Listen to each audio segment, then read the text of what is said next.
AI कैसे आपके दिमाग को ब्रेन रोट की तरफ ले जा रहा है। सोचिए, अगर आज से कुछ साल बाद आपका दिमाग पहले से कम याद रख पाए, कम डीप सोच पाए और थोड़ी सी कॉम्प्लेक्सिसिटी पर थक जाए, तो क्या आप इसे प्रोग्रेस कहेंगे? एआई ने हमारी जिंदगी इजी बना दी है। आंसर्स हमें तुरंत मिल जाते हैं, सोचने से पहले ही हमारा सॉल्यूशन रेडी होता है। लेकिन न्यूरोसाइंस एक अनकंफर्टेबल बात कह रही है। जितना ज्यादा हम एआई से सोचवा रहे हैं, उतना ही हम खुद सोचना कम कर रहे हैं और जो चीज यूज नहीं होती वो धीरे धीरे वीक हो जाती है। जरा 10 से 12 साल पहले के टाइम को याद कीजिए। आपको कुछ फोन नंबर्स याद रहते थे, रास्ते याद रहते थे, लैंडमार्क्स तक याद रहते थे। आज 2025 में एक फोन नंबर याद रखना हमें मुश्किल लगता है। रास्ते के लिए मैप्स, लिखने के लिए एआई और सोचने के लिए भी एआई। ये सब कन्वीनियंट लगता है, लेकिन इसके पीछे एक सीरियस ब्रेन शिफ्ट चल रहा है। ह्यूमन ब्रेन का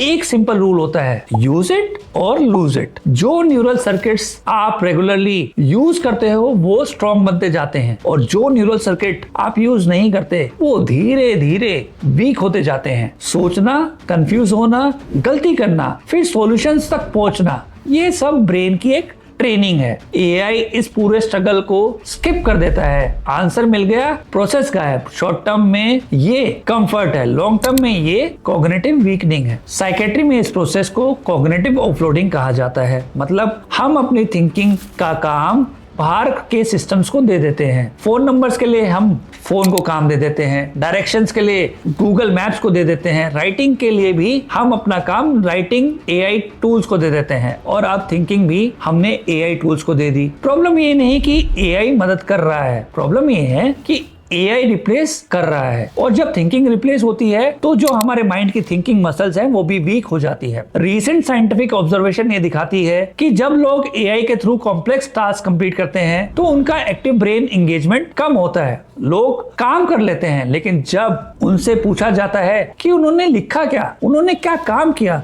तो वो क्लियरली एक्सप्लेन नहीं कर पाते हैं। काम तो हो रहा है लेकिन लर्निंग बिल्कुल नहीं हो रही। ये प्रॉब्लम बहुत गंभीर और साइलेंट है और इसीलिए सबसे ज्यादा डेंजरस भी। एआई इंस्टेंट आंसर्स तो दे देता है और इंस्टेंट आंसर्स का मतलब है इंस्टेंट डोपामिन।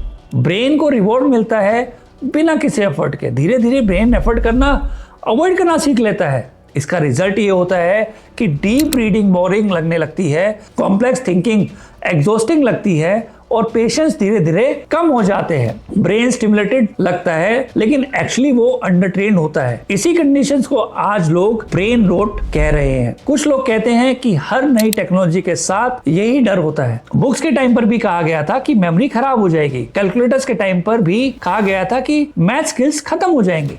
डिफरेंस ये है कि एआई थिंकिंग जैसे काम कर रही है और जब थिंकिंग आउटसोर्स हो रही है तो इम्पैक्ट माइंड पे बहुत गहरा होता है। इसका मतलब ये नहीं कि एआई यूज करना गलत है। एआई पावरफुल टूल है, प्रोडक्टिविटी बढ़ाता है, लर्निंग को इजी बनाता है, लेकिन एआई को असिस्टेंट बनना होगा, रिप्लेसमेंट नहीं। सोच पहले होनी चाहिए, एआई बाद में। एफर्ट पहले हो, शॉर्टकट बाद में। क्योंकि फ्यूचर में सबके पास एआई होगा, लेकिन स्ट्रॉन्ग माइंड सिर्फ उनके पास होगा जो सोचना नहीं छोड़ते। अगर आप चाहते हो कि एआई आपको एम्पावर करे और आपके दिमाग धीरे धीरे डल ना हो या डिमेंशिया और अल्जाइमर जैसी बीमारियों का शिकार ना हो, तो इस चैनल को सब्सक्राइब कीजिए, हिट नोटिफिकेशन बटन और ज्यादा से ज्यादा इस वीडियो को शेयर कीजिए। आप हमें कमेंट में भी लिखकर बता सकते हैं कि आपको क्या मानसिक बीमारी है, क्योंकि हमें मेंटल इलनेसेस के खिलाफ लड़ाई साथ मिलकर लड़नी है।